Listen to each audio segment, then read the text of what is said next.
Dalam kehidupan kita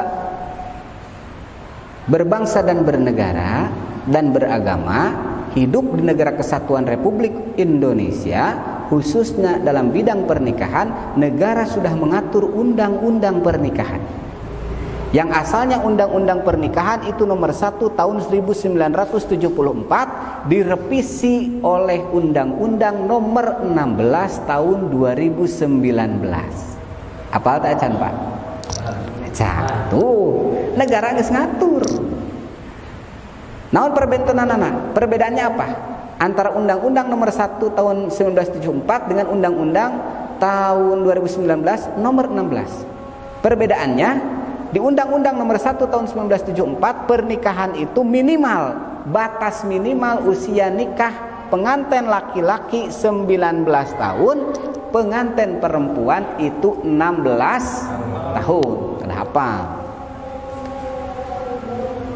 Undang-undang pernikahan nomor 16 tahun 2019, pengantin laki-laki minimal 19 tahun, pengantin perempuan oge harus 19 tahun.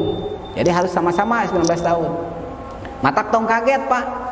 Jangan aneh ketika Bapak menikahkan anak Bapak atau siapapun juga, yang mana pengantin perempuan itu ataupun pengantin laki-laki di bawah batas minimal usianya 16 tahun nih, udah balik secara agama, tapi secara negara dalam aturannya tidak memenuhi gitu kan, ingin didaftarkan memaksa di kantor urusan agama, maaf pasti akan ditolak. Biasa ditampi itu bisa diterima dengan syarat ada dispensasi dari pengadilan agama. Jadi kedah ngadamel heula surat dispensasi di pengadilan agama.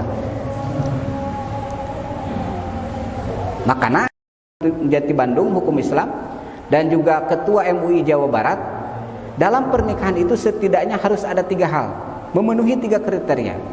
Yang pertama secara agama, yang kedua secara negara, dan yang ketiga secara sosial. 1 secara agama sah tadi, memenuhi rukun nikah, maka itu disebut sah secara agama. Yang kedua, pernikahan harus memenuhi secara negara. Ketika secara negara berarti itu pernikahan harus tercatat di kantor urusan agama.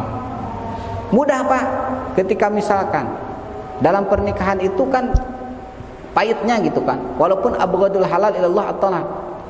Pernikahan yang perkara yang halal paling dibenci oleh Allah itu adalah tolak, perceraian. Ketika pernikahannya sudah secara agama sah, secara negara sah, ternyata nanti misalkan akhirnya ada kisruh dalam rumah tangga, mau berpisah gitu kan, tinggal didaftarkan. Mana bukunya? Ini. Kemudian didaftarkan ke pengadilan agama, tinggal diproses. Ataupun misalkan punten-punten gitu kan, suami udah lama nggak 5 tahun ya, kemana tidak ada kabar dan berita. Bang Toyib, mending Bang Toyib mau pulang gitu kan, dia mah tuh balik-balik gitu kan, duka di mana batu pugu, di telepon tuh pugu, di WA tuh aya, di Facebook tuh aya, di kumaha tuh aya. Udah sampai 5 tahun, maka gampang itu. Ketika kita sudah punya buku nikah tercatat secara hukum, tinggal didaftarkan di pengadilan agama, nanti diproses oleh hakim talaknya.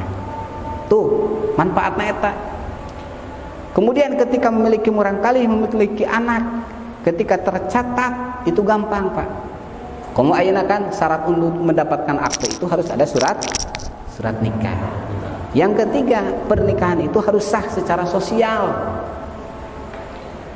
Saur Kangjeng Nabi dalilna aulim walau bisyatin, laksanakanlah walimah walaupun hanya dengan menyembelih seekor domba. Sok acara ngariung meh apal tetangga teh bahwa itu tos nikah.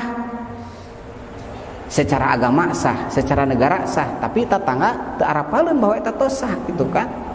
Makana kunaon urang sok aya walimatul urus, resepsi pernikahan, hukumna teh sunat eta teh gitu. Pikeun naon? Pikeun tetangga wargi sadayana arapal bahwa ieu teh tos nikah. Ulah sampai aya prasangka buruk.